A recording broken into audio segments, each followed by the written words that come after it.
Shalom, welcome to the Jewish View. My name is Rabbi Nachman Simon with the Chabad House of Delmar, together with my co-host Mark Ronich of Statewide News Service, jbiztechphilly.com, and as you can see here now, the columnist for the Jewish Press. I'm having fun doing all of that, and my column talks about how government relates to the Jewish community, or doesn't, as the case may be. But speaking of government, one of the people we have with us today is one of the most powerful people in the state Senate, Cathy Young, the senator from the western southern tier. Correct. Represents Livingston and Allegheny and Cattaraugus and Chautauqua counties. That's right. So I pronounced them all right, too. You did very well. I'm very Mark impressed. knows the whole geography, should be the head of the geography of New York State. And you do have some synagogues in your district. I do, as a matter of fact. And I have a very diverse district. It's everybody from Amish and Mennonites to the Seneca Nation of Indians to people who are of the Jewish faith. And so it's very diverse. And I think Jamestown has... Jamestown, yes. Yeah, and maybe And Olean. Fredonia has a Jewish population on the campus. Yes. Yeah. Olean has a Jewish population. Right. So it's great to be here. And my district is large because our population density is different than Manhattan's, for example. So I have 4,100 square miles in my district. You cover that every... All the time, Right. and my district is furthest away from Albany, so... You're closer to Columbus, Ohio. That's correct. Than you are to Albany. Yes, Ripley, New York, which is the furthest point west in New York State, is closer to 9 other capitals than it is to Albany. Toronto, Canada, Canadian. Dover, Delaware, Trenton, New Jersey, Annapolis, Maryland, Washington, D.C., Charleston, West Virginia, Harrisburg, Pennsylvania, Columbus, Ohio, and Lansing, Michigan. That's pretty good. Yes. Wow. Well, that's terrific. Well, maybe you got a choice of where you want. But you come here, which means that it's quality, not quantity in terms of... Well, it's right, and I But usually put 60,000 or more miles on my And you drive it car. every week. Right. You drive I from drive. there every week. I can barely get out there once a year. But it's amazing. Now, Senator Schumer says he visits every county in the state. Does he visit every county? Does he visit your counties? Do you? He does. Not that He drops sends you by. An invitation, but Well, sometimes he does. We've worked together on many things. We just worked together on a big issue in Dunkirk. So, but he comes by, he swings by, and so it's great when he comes out because usually it means that there's something big happening or something big that needs to happen. And I like to work with people in a bipartisan way because that's really, whether you're in Washington or Albany, that's how you get things done. And so it's... Well, we also talk about how partisan everything is. I mean, the appearance, the media makes it seem like, it wouldn't have headlines if they didn't draw up this drama of everyone being for themselves. And, but I'll tell you, one instance is Carl Hastie, the Assembly Speaker. I did talk to him about the getting a bill passed. Now, you were a Republican in the Assembly when Shelley Silver was there, but there was a time when Carl just got appointed or elected by his conference to be Speaker, and he said that there has to be 76 of his 103 members in order to be sponsoring a bill, in order for it to be. And I said, why not the Republican sponsor? And he says, well, didn't you go to school? Didn't you understand? We're a democratic institution. I said, yes, but there's a time for politicking and there's a time for governing. And you have to put the politics aside, don't you? And he just didn't seem to get it, or he didn't think I got it, which means that he's really partisan. I wrote in my column in the Jewish Press, when does 76 not become a majority of 150? When the Assembly does the math, or does the counting? Right. So, obviously there are philosophical differences between, Democrats, Republicans, maybe priorities are different. But when something's very important to the people of New York State, we should work together. So, for example, right now I'm working with Assemblyman Titone, who is a Democrat, and we would like to get this step therapy bill passed that would help patients and give doctors the power to be able to prescribe the right drug for their patients. And oftentimes insurance companies turn down the drug just for cost savings when actually it's needed in order for the patient not only to get better, but maybe even survive. You know, I can even tell you from personal experience, from my sister is a doctor and oncologist, and I have many doctors, of course, Jewish doctors who come to our temple, and one of them, you say insurance companies, he says, don't talk to me about them. They get so upset because here, to their best ability, of course, they're trying to prescribe medicine to get the patient better. I mean, that's what a doctor's whole purpose is. Then the insurance company, sorry, you can't. So who are they to tell me what kind of medicine? I'm the doctor, and you get some insurance agent or whatever there are in the company telling me the medicine that I have to prescribe. So they're very frustrating.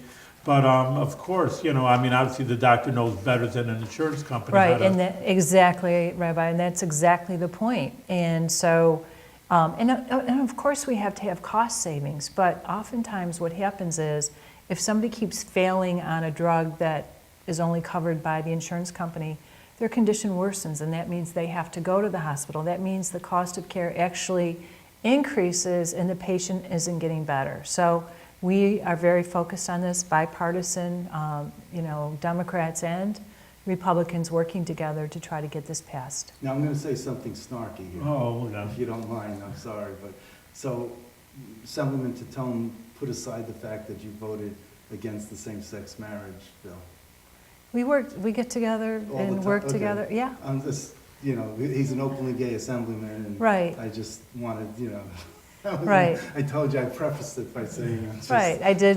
He put it aside, he holds no grudges. No, he It's- doesn't. And, Yeah, okay. Danny O'Donnell, I mean, Okay. I get along with everyone. Oh, okay. And we may strongly disagree about certain issues. I did vote to protect traditional marriage, and but that doesn't mean we can't work together on other issues. You that we- talk about, once you brought up that note, just to me, it's very interesting. You say partisan, not partisan, that you are a female, and like Mark says, that you're in a very powerful position in the Senate, which is obviously, it's a powerful, organization. But, that's something fairly new. I don't know, not 2 years, but, I know I'm 29 years old, but I've been around for a number of years. But that's something very, new on the cutting edge, that women have leadership roles. We still don't have a woman president, for example. Do we ever have a Well, woman I am- governor? Well, Senator Young is the chair of the Senate Finance Committee, which is the committee where all the money bills go through. Through the budget. Right, And, Whoever controls the money controls the, Right. the And you are power. the first woman to be in charge, right, to in the be history chair. of the state. Really? I'm So very that's very humbled by that fact that I'm the first woman to hold this position ever in the history of the state. And actually in the organizational chart, it's the majority leader, the deputy, and then I am equal actually to the deputy majority leader as finance chair. So it is a top position in the Senate, and it's a very busy position.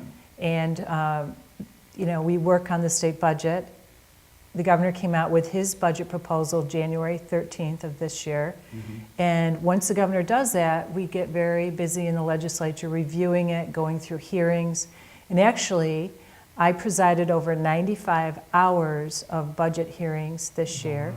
And You stay awake for all that. Yeah. I Shouldn't learned say a during the lot. I whole thought it week. was great, because Well, this is your first year doing it, so the first year is always very exciting. When in 5 years or 6 years, I'll come back to you and ask you.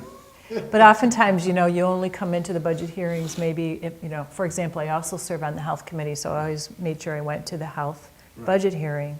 But even then, you don't have time to stay through the entire process but you know what, it's great. People talk about lack of transparency. We had hours and hours of hearings, and not only did the commissioners come in from transportation, health, education, mental health, agriculture to testify and answer questions about the governor's proposal and update the legislators on what's happening with the state agencies or whatever area they cover. But not only that, but then we have citizens who come in. People who are impacted by the state budget who come in and want to give testimony about how this Advocacy will groups affect and- them and their members. And so it's actually a great process, I have to say. And I learned a lot. After 18 years in the legislature, I learned a lot But this year. it's not so much where whether you're transparent or not, but it's also, let's say, the health commissioner or the health department, the agencies are not always transparent. For example, Commissioner Zucker, Howard Zucker, the health commissioner, also gets a second salary from the Health Resources, Inc., another agency. And I asked time and again if he, to tell me how much money he gets for that extra, how much extra money, because he's double dipping in a sense, 2 salaries. And I couldn't get a straight answer. It's legal though. It's legal, no doubt about it. I just wanted people to know that he's just not getting his $100,000 salary for health commissioner, but I'm rounding, but also an extra $50,000, $60,000 for HRI. And I had to get your assemblyman, Andy Goodell, to ask him the question during the Oh, hearing. you were behind I that. was behind that. And it was you. I slipped Yes. him a note and I said, that's how absurd it is that I never did that before in all my years. I'm here 36 years and I never had to do that, but I wasn't getting a straight answer. So I asked Andy if he would do me a favor, and he did, and I got somewhat of an answer, because even the health commissioner said, I don't know, 50, 60,000. Now I'll tell you, if I'm earning 50, 60,000, I'm gonna know exactly how much. I mean, this is not small change. Right. So I'm just saying that the Well, lack of transparency. and that's a great point, Mark, in that the legislature actually has passed ethics reforms so that we are disclosing more than ever. We have to disclose everything every single year. We just went through this process this past week where we filed our annual disclosure forms. But what's good for the legislature really should be across the board, and everyone should be disclosing about outside income, where they're getting extra money from, and I think that would go a long way in solving some of the issues that we face here in Albany, unfortunately based on corruption. I wanted to bring up a point. This Senate Majority Leader is John Flanagan. His father served in the Assembly before John served in the Assembly before the Senate.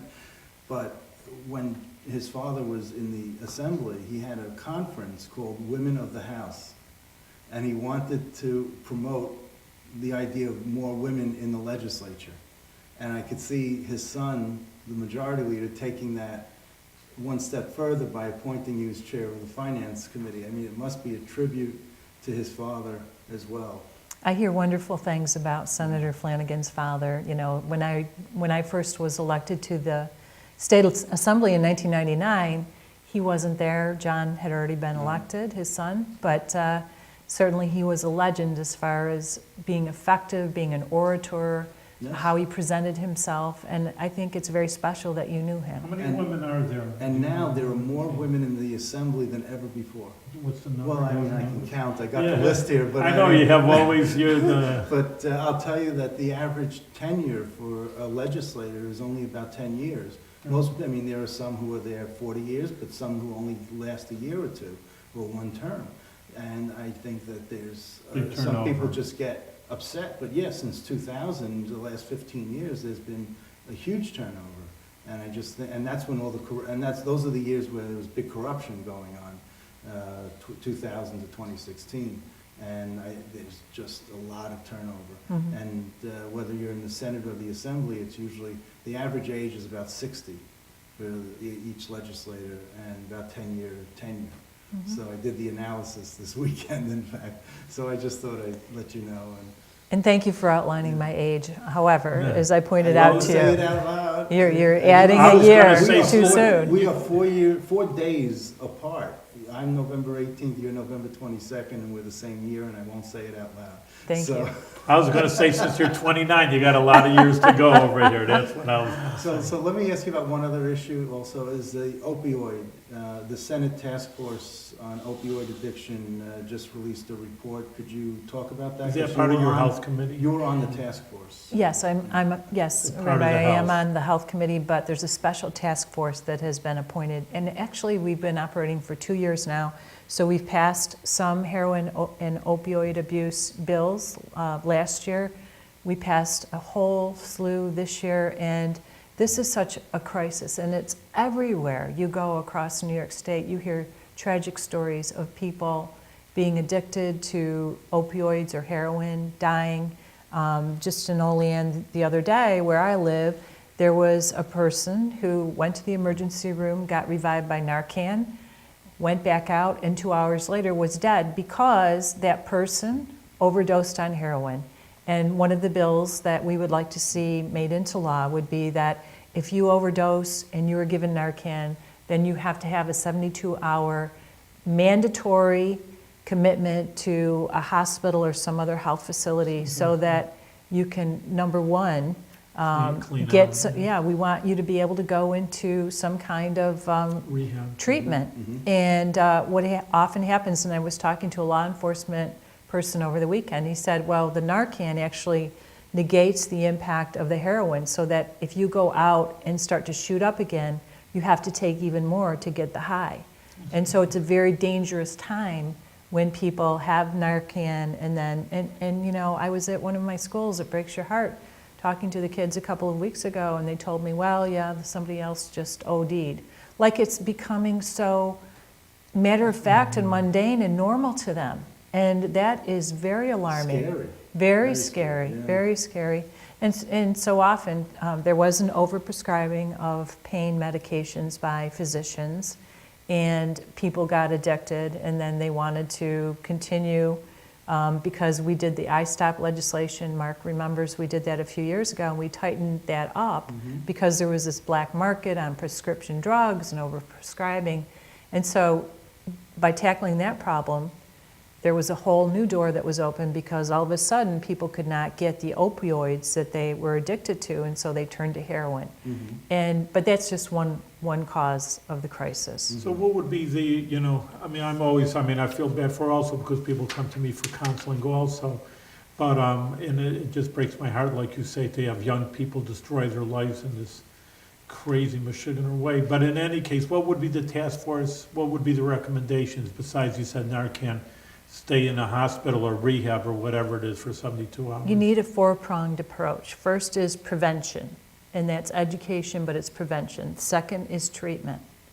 The third is recovery, because treatment and recovery are very different. Sometimes you think they're the same things, but they're not, and it's a sequential progression of where a person needs to go if they are going to get better.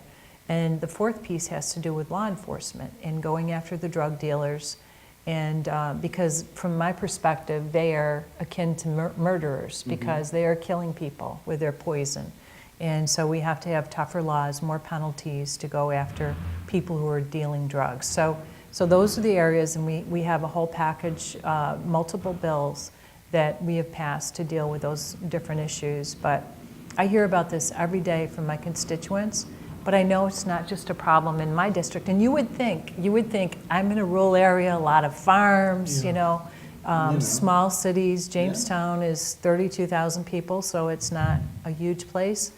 And at the same time, we have the same issues that more urban areas have. And, you know, people, you know, it just shows that it goes across all socioeconomic levels in throughout the state. It does. Really. It's just really amazing, and it's sad. It's sad because, you know, every generation loses a lot of kids, a lot of youngsters through something else. And that's the way that goes.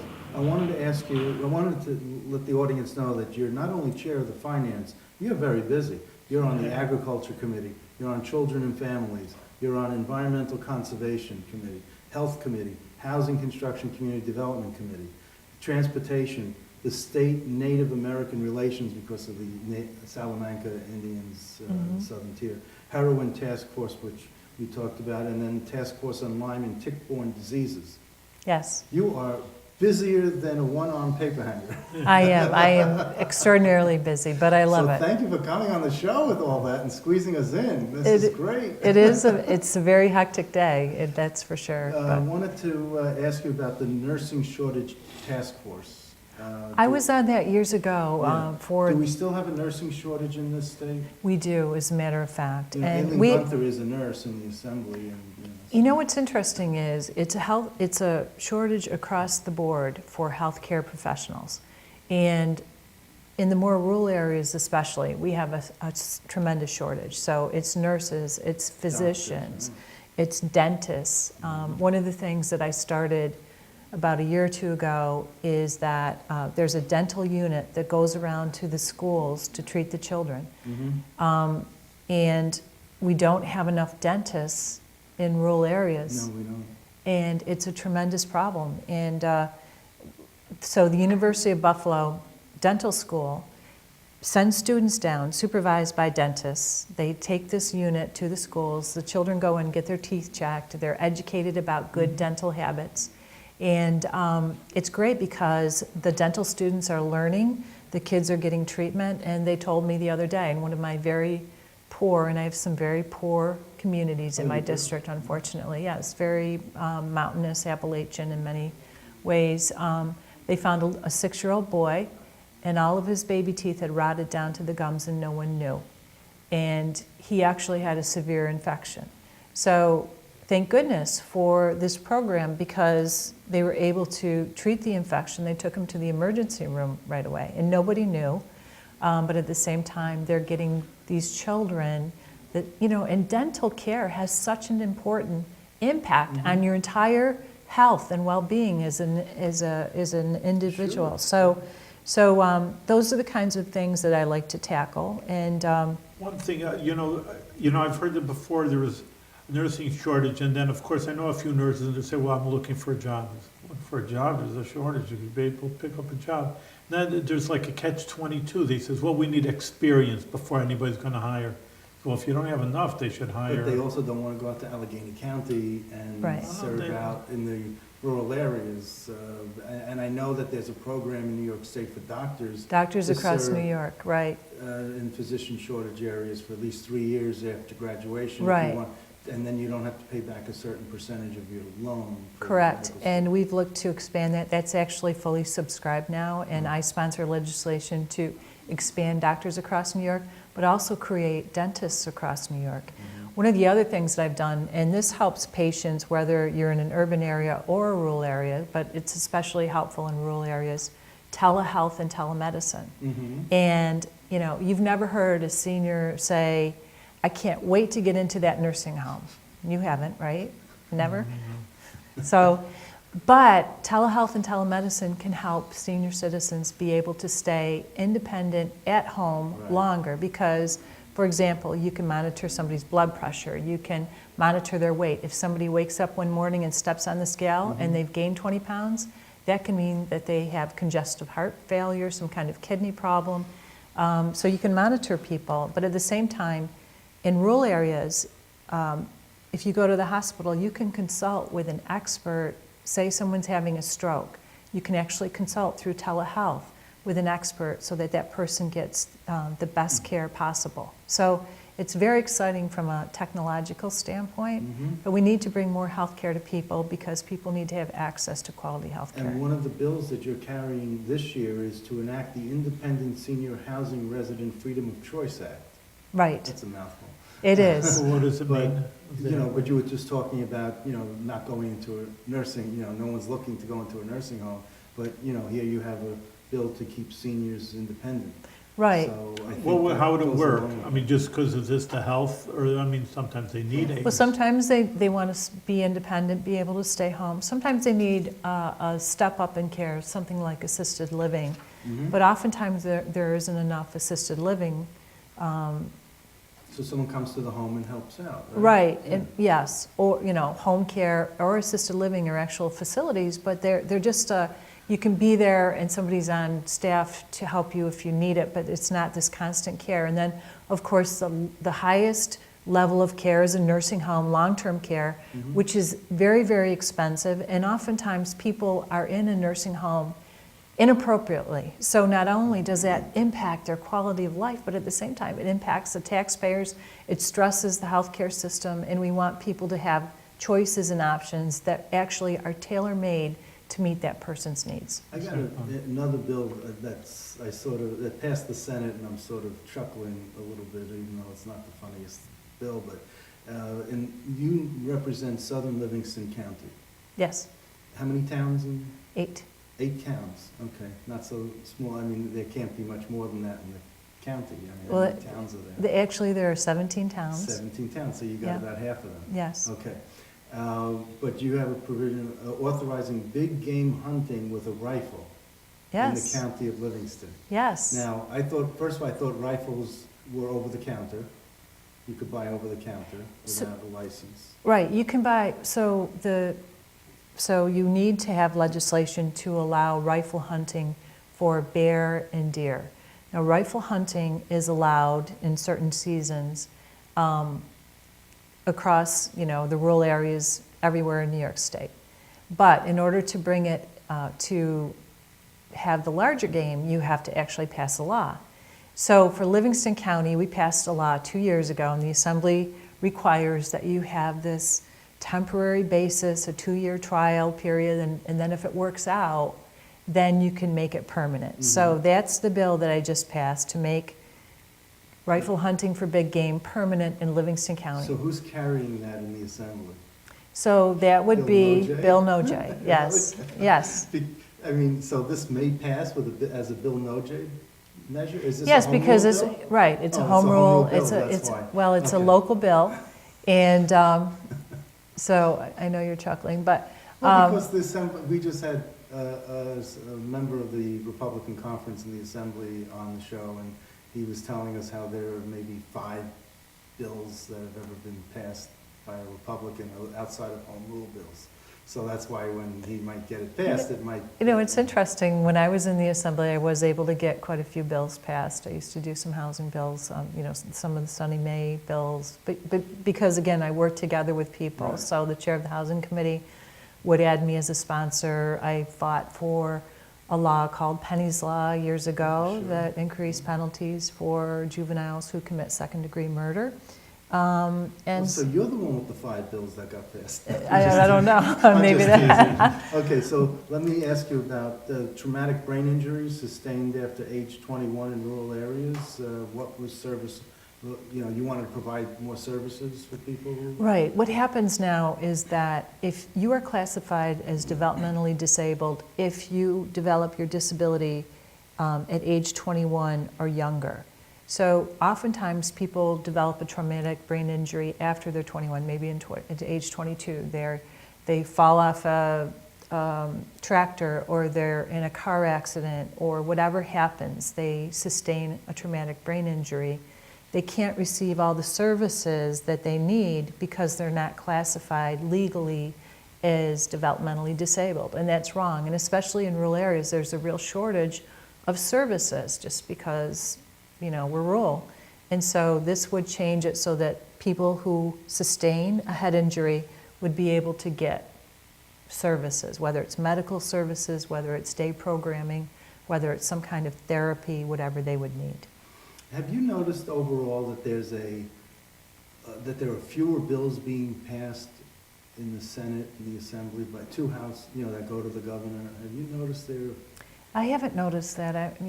You No. think that there has been? Yeah, there's some sort of, I got to do that analysis also. But, We should look at that. but- I just think there are fewer bills. I've heard that, that's Mm-hmm. going, okay.